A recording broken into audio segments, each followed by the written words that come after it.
Hey friends, welcome back. Today we are continuing to talk about addiction, but not the kind that a lot of people think of.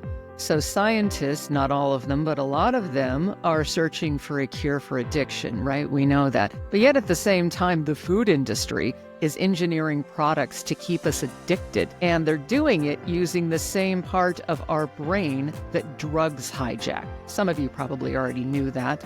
And you thought food was just about calories and nutrition. So big food, we'll call them.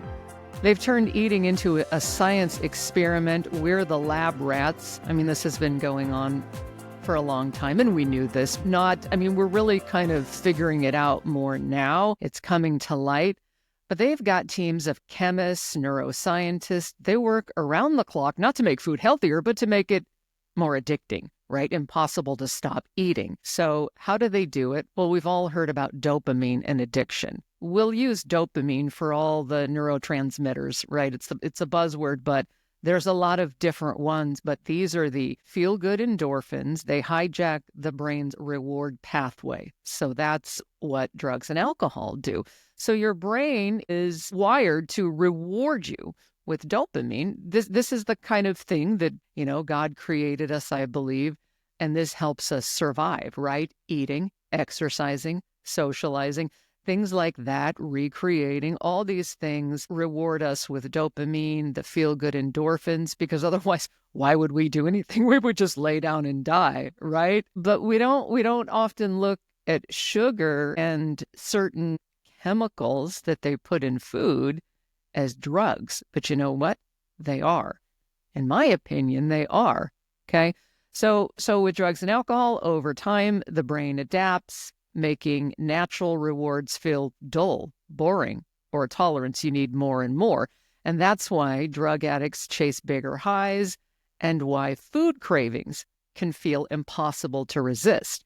And I know all about this because I've been sober from drugs and alcohol for almost 20 years, but I can't seem to quit the sugar, and I still struggle with the sugar. I'm trying to eat like dark chocolate only, which is hard, but who can't go without ice cream? I mean, come on. But so here's the scary part. So junk food, right, lights up the brain's reward system in the same way as drugs do. So studies show that sugar triggers dopamine, and dopamine spikes just like cocaine. Ever notice that broccoli doesn't give you a craving, but cookies do? That's because processed foods are designed to be addictive. So you will keep eating them, and then other people will get rich while they're killing you, basically. So the chemicals behind food addiction, so this is called the bliss point. Food scientists, literally, they calculate the perfect balance of sugar, fat, and salt to hit your brain's bliss point, the moment the food is so good that you just can't stop eating. So this is why you can devour an entire bag of chips, but maybe not so much, again, the broccoli or the carrots, right? They design the chips to melt in your mouth and this tricks your brain into thinking that you haven't eaten enough. And then there's chemical manipulation, right? This is a big deal. Now, we're all starting to look at what these chemicals are. A lot of you maybe have the Yucca or Yucca app.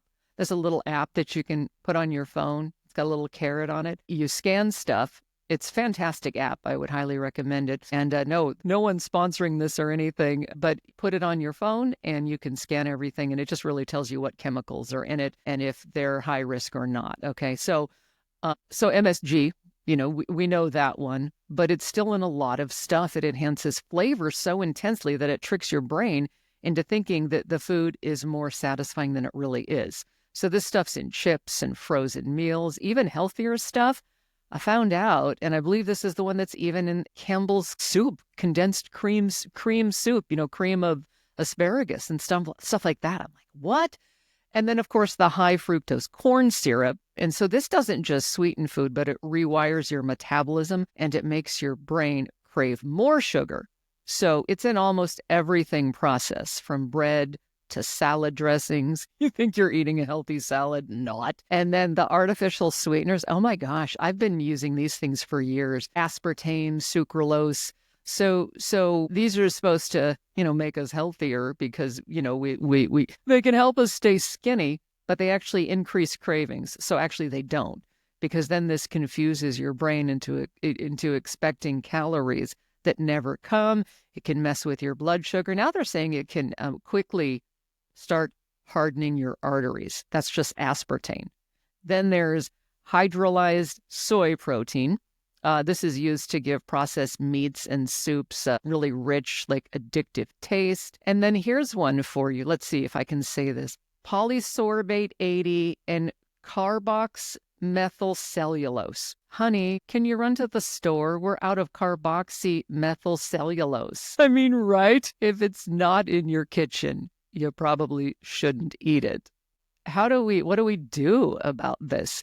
Because look, if you're listening to this because you got sober from drugs and alcohol, it's super easy to flip addictions. So just like with drug addiction, knowledge is power. So once you recognize how the system works, you can start taking back control. And it's hard to do because it's a little tougher with food addiction because we have to eat to live, right? You don't have to get drunk to live. You don't have to, smoke weed to live, but we have to eat to live. So this is challenging. So try to stick to real foods or whole foods. I try to cook Mediterranean when I can. Doesn't always work. I still love fried oysters and clam chowder, and, but at least if you can get stuff that's, it's whole food, even though it might be too fattening. Like they've got a lot of good potato chips now where it's potatoes and, oil, and salt. And so, you're not getting all this weird processed stuff. They're just fattening. And as long as you know that, right? And then, of course, read the label, right? So if you don't know what it is and it has more, it has like 20 ingredients, probably not very good. And of course, be mindful of emotional eating. This is the one that gets me the most because companies bank on you eating for comfort, not hunger. And so if you find yourself addicted to certain foods, know that your brain has been trained that way, but you can retrain it.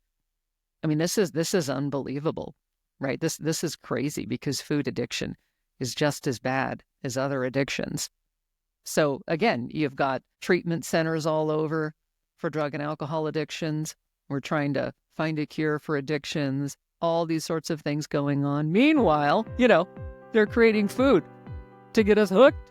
So the fight against addiction, it's not just about drugs, right? It's happening on our dinner plates too. So a lot of these companies are doing great things. They're coming out with a lot of natural stuff, which is awesome. Some of them are still playing chess with our brain chemistry, and we haven't even realized. So the good news, we don't have to play it. So I hope this was helpful for some of you. If it was, share it. And if you're watching this on YouTube, please subscribe to this channel, Genuine Life Recovery, because that helps so much. And I'd love to hear your experiences and your comments below in the comments section. So thanks for hanging out, friends.